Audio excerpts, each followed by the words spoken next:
तो Alexander Volkanovski usually अपनी fights का जो प्रिपरेशन होता है वो यूजुअली स्ट्राइकिंग का, किक बॉक्सिंग, मुआय थाई की प्रिपरेशंस करते हैं। लेकिन इस बार वो इस्लाम मकाशव से फ़ाइट कर रहे हैं जो कि एक बहुत ही हैवी रेसलिंग अप्रोच लेके आते हैं अपनी फ़ाइट्स में। तो उन्होंने एक स्पेशल बंदे को अपने कैंप में इंट्रोड्यूस करा है और ये स्पेशल बंदा है क्रेग जोन्स। तो क्रेग जोन्स अगर आपको नहीं पता होगा तो ये वर्ल्ड का सबसे बेस्ट बीजेजे ग्रैपलर है। और बीजेजे मतलब ब्राज़ीलियन जियो जित्सु, और ये ग्रैपलिंग बहुत अच्छा करता है। इसके पास ब्राज़ीलियन जियो जित्सु में ब्लैक बेल्ट है और ये एडीसीसी जो ब्राज़ीलियन जियो जित्सु का जो वर्ल्ड में एक चैंपियनशिप होती है उसको ये 2 बार जीत चुका है। तो क्रेग जोन्स की अगर बात करें तो इनका नाम गॉर्डन रायन और बीजेजे के जो बड़े बड़े सितारे हैं वर्ल्ड के, उन सब के साथ इनका नाम जोड़ा जाता है क्योंकि ये बहुत ज़्यादा टैलेंटेड ग्रैपलर है और ये one of the finest grapplers है और काफ़ी ज़्यादा इनके पास विन स्ट्रीक और काफ़ी एक्सपीरियंस है। ये 31 ईयर्स ओल्ड है और इन्होंने बीजेजे की दुनिया में बहुत ज़्यादा एक्सप्लोर किया। हालांकि उन्होंने कभी एमएमए नहीं करा, लेकिन ये बहुत बड़े बड़े फाइटर्स के एमएमए में ग्रैपलिंग कोच, रेसलिंग कोच रह चुके हैं। अगर तुम इनके बारे में थोड़ा और जानोगे तो इन्होंने एक स्पेशल टेक्निक डिवाइस करी है पिछले 4-5 सालों में, जिसको ये एक एंटी रेसलिंग स्टैंस बोलते हैं, जो जिससे ये हेल्प करते हैं एमएमए फाइटर्स को जो कि रेसलिंग में उतने अच्छे नहीं होते या रेसलिंग हैवी फाइटर्स होता है उनको काउंटर करने के लिए इन्होंने एक टेक्निक निकाली जिसको ये एंटी रेसलिंग स्टांस बोलते हैं, या तो फिर तुम इससे रिवर्स रेसलिंग भी कह सकते हो। और इसी रीज़न के कारण अलेक्जेंडर वोल्कानोव्स्की ने भी इनको अपने कैंप में लिया है क्योंकि ये उनकी वो टेक्निक सीखना चाहते हैं जो कि ये पिछले 4-5 सालों से डिवाइस कर रहे हैं क्रेग जोन्स, जो कि होगा एंटी। यार आप सबको अगर मैं बताऊं कि इसका स्टार्टिंग कैसे हुआ तो हमें 2014-15 में जाना पड़ेगा, जब फर्स्ट टाइम हबीब ने यहाँ पर अपना डेब्यू करा था और उसके बाद काफ़ी सारे दागिस्तान के फाइटर्स आए थे। और दागिस्तान के फाइटर्स हमेशा से रेसलिंग अप्रोच रखते हैं, वो उनकी रेसलिंग टॉप नॉच होती है, पूरी दुनिया को पता चल चुका है अब। लेकिन 2015-16 में ये सब नहीं पता था लोगों को कि दागिस्तान भी कोई जगह एग्जिस्ट करती है और वहाँ से इतने तगड़े रेसलर्स आ सकते हैं। जो सांबो एक जो आर्ट फॉर्म होता है उसको इतना फॉर्म फेमस करा और सांबो इतना डोमिनेंट और इतना मतलब यूज़फुल हो सकता है एमएमए में, ये किसी को पता नहीं था अंटिल अनलेस हबीब और उनके जैसे ही दागिस्तानी फाइटर्स ने इसको प्रूव करके दिखाया। तो 2015-16 के अराउंड किसी को इसका काउंटर नहीं पता था और दागिस्तानी फाइटर्स काफ़ी ज़्यादा डोमिनेट करते थे बाकी सारे फाइटर्स के ऊपर, और इनफैक्ट अभी भी कर रहे हैं। अभी भी किसी को एकदम क्लियरली ये नहीं पता है कि दागिस्तानी फाइटर्स की रेसलिंग को कैसे रोका जा सकता है। तो क्रेग जोन्स उसी के ऊपर एक रिसर्च कर रहे हैं और उसी के ऊपर उन्होंने एक स्ट्रैटेजी डिवाइस करी है। क्रेग जोन्स का ये कहना है कि जो अमेरिकन रेसलिंग होती है या जो हम इन जनरल जो ओलंपिक्स वगैरह में फ्री स्टाइल रेसलिंग जिसे हम कहते हैं, वो उतनी ज़्यादा इफेक्टिव नहीं है दागिस्तानीज के अगेंस्ट, इसलिए क्योंकि फ्री स्टाइल रेसलिंग बस पॉइंट्स के लिए होती है, वो बस एक बार अपोनेंट को नीचे रखने के लिए और उसके बाद वो अपोनेंट्स को छोड़ दिया जाता है क्योंकि और जो फ्री स्टाइल रेसलिंग का अप्रोच होता है वो बस पॉइंट्स लेने के लिए होता है। लेकिन जो दागिस्तानी रेसलिंग, जो सांबो की रेसलिंग होती है, उसका जो मेजर अप्रोच होता है वो अपोनेंट को होल्ड डाउन करके रखना होता है।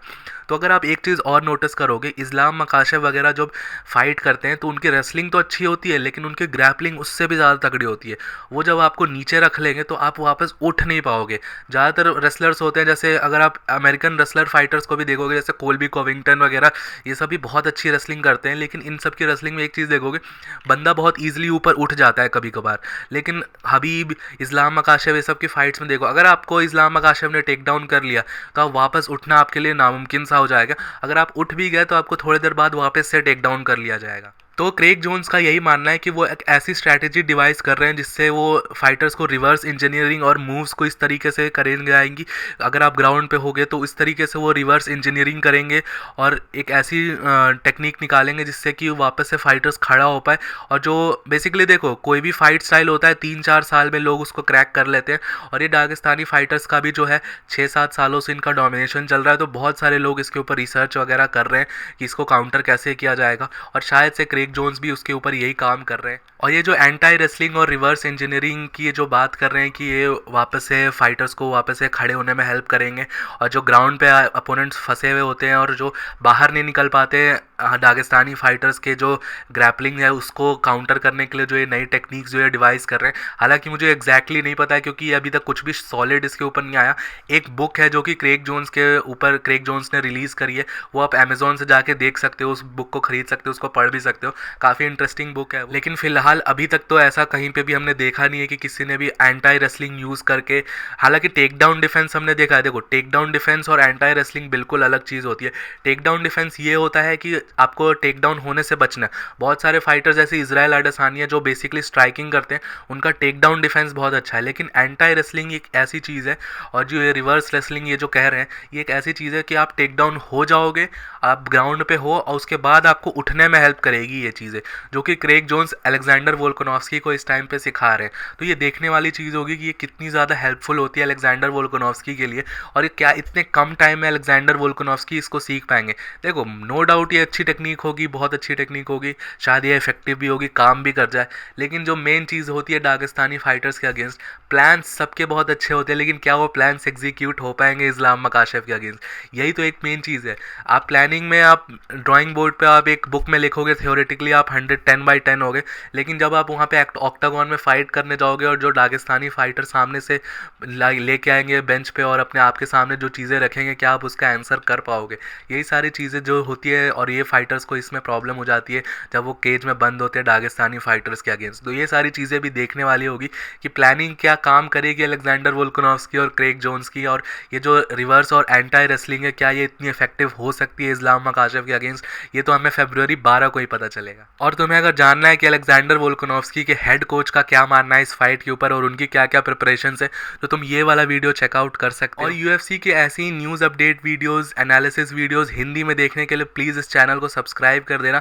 मेरा तुम सबसे रिक्वेस्ट है कि इसको सब्सक्राइब करोगे तो ये कम्युनिटी ग्रो करेगी। ये जो हिंदी स्पीकिंग कम्युनिटी है यूएफसी की, एमएमए की, ये इंडिया में ग्रो करेगी, और इसको जल्दी से जल्दी 1000 सब्सक्राइबर्स तक पहुंचते हैं इस चैनल पे। और तुम्हें अगर वीडियोस पसंद आ रही हो तो प्लीज़ इसे लाइक भी करना, चैनल को सब्सक्राइब करना। टिल देन मिलता हूँ आप सबको नेक्स्ट वीडियो में। Bye bye.